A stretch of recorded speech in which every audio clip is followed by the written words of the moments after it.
Hello guys, welcome in today's crypto technical analysis. Today, as usual, we do a multiple time frame analysis for BTC. However, before we start, I've got a small request. If you guys are learning and enjoying from the content, do not forget to like the video. And if you're new to the channel, subscribe and activate the bell so you do not miss the accurate market updates. The resistance levels based on a weekly time frame is the same, which I kept mentioning in the last videos. Also, the support levels are the same. So at the moment, BTC at support, and below this support, we've got another one. If we lose the current one, the first level is going to be 17,500 all the way up to 17,200 level, which is based on a higher time frame weekly Fibonacci level. Moving on to a daily time frame. Based on a daily time frame, we can see a clear picture, which I updated a number of times via Twitter as well. $25,000 was extremely important, and one after another, we got a shooting star candles that's rejected right from the daily resistance, and we saw massive dump, which was the exit level based on the daily time frame, 24,800 all the way up to $25,000. We saw massive dump, which is a 21%, 20% dump in the market. This is the level. All these levels provided in advance once the price action started breaking $21,000, $21,500. Right at this moment, without breaking and claiming $22,200, ideally $23,000, it's going to be early for us to talk about the daily will get back into the consolidation level. Without, as I said, without claiming $22,500 and $23,000, it's going to be early for me to look at the daily time frame. Because if you exited right from $60,000, $59,500, there is no need to panic. As I keep mentioning, we saw first leg down, a bit of consolidation, then we saw the second leg down. As long as you're just managing your stop loss accordingly, and as I said, there is no need to panic. Since we lost $60,000, we saw massive 70% dump, and with the current price action, over 65% dump in the market. And if you're doing a leverage with the 5 and 10 times, you do the math for yourself. Moving on to 4-hour time frame. Based on a 4-hour time frame, we can see a clear picture that to the dollar we got rejection. Wicks up played actually in the daily resistance, and we printed an SFP. Since then, we started dumping. And this week, if you remember, that was on the 17th of August, that was a local resistance. If you wanted to take a scalp, I provided that level as well via Twitter. However, this is not really something important. If you exited from $24,800, $25,000, that was initial exit setup. However, for conservative traders, $23,000, that was an exit based on a 4-hour time frame. And as I said, as soon as we got rejection right from $25,200, I provided this important level of the Fibonacci, and that was your first target level.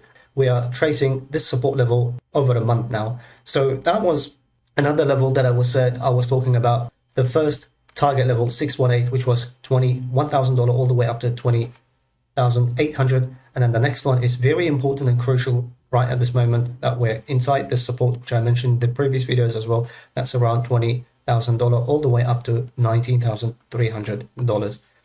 If we're going to analyze the recent setups around 18th of July, once we claimed $21,000 all the way up to $21,500, we started taking a swing long.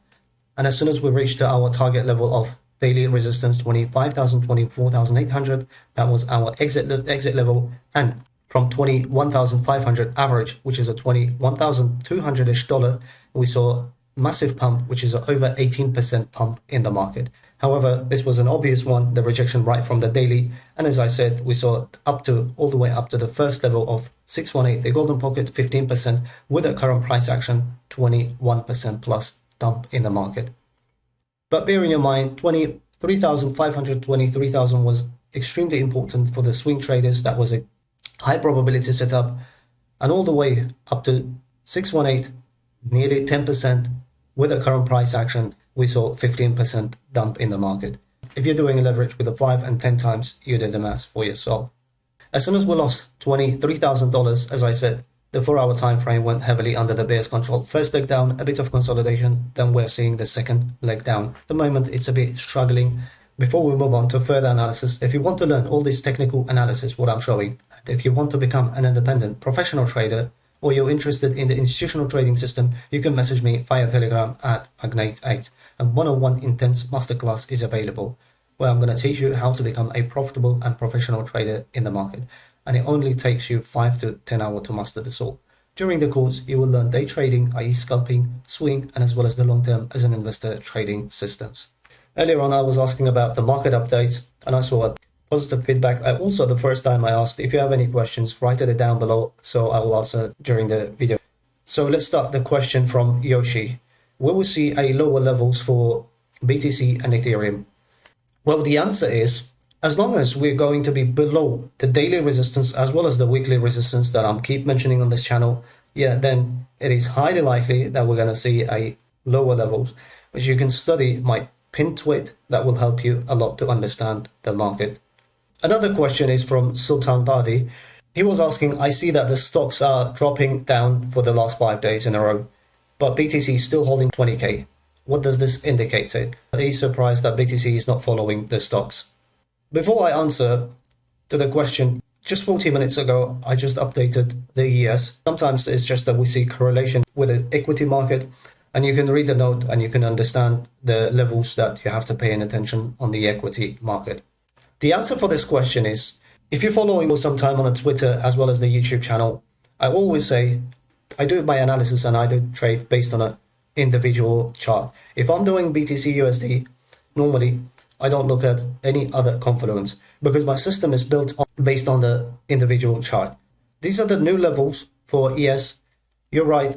In the last few days, as soon as we got rejection right from there, I put a hammer and we shorted the market from exactly from 42.17, 4200, and we saw massive dump, which is over 7% dump in the market. That's right. However, BTC is still holding, and therefore you don't know when it correlates, when it doesn't. And therefore, as I said, I will play the levels if we're coming and support level, and if there is a confluence, I will enter into market to take a long. However, it will break the resistance right the way it did it here, then you will exit. You may take a short. Well, in conclusion, we can say that ES, not always, or you can put it S&P 500 or ES, or some people will correlate with the Nasdaq as well. It really depends. If you have a system that allows you to identify the correlation, then you can take those setups. However, as you see, but right from the $25,000, that was highly likely we're going to get a rejection. The second one based on a scalping. The third one, $23,000, was extremely important.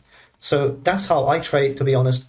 And also, if you want, you can look at to the USDT dominance chart. If the USDT dominance chart breaks the resistance and the BTC breaks the support, then you can take it short and you can exit from the market, and vice versa. So I do look at the USDT dominance chart time to time.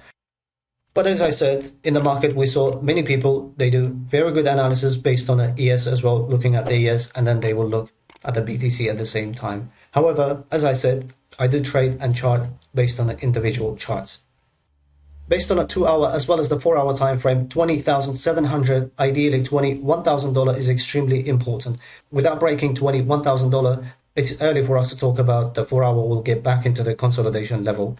And 2-hour time frame, as I mentioned in the last videos, even if we're going to see the breaking of $20,700, $21,000 based on a 2-hour time frame, we might get it fake out based on a 2-hour time frame. So it's very important that you have to keep an eye on to those levels. And at the moment, this support is very important. If we're going to lose this support, then I will be looking at some lower levels, which I mentioned earlier on. That's going to be 17,500 and 17,300 levels. However, there is no reason, if you manage to exit right from $23,000 or $25,000, there is no reason to close your shorts. We came to an end of this episode, and if you guys enjoyed it, do not forget to like and subscribe to the channel. Thanks for watching, and I will see you in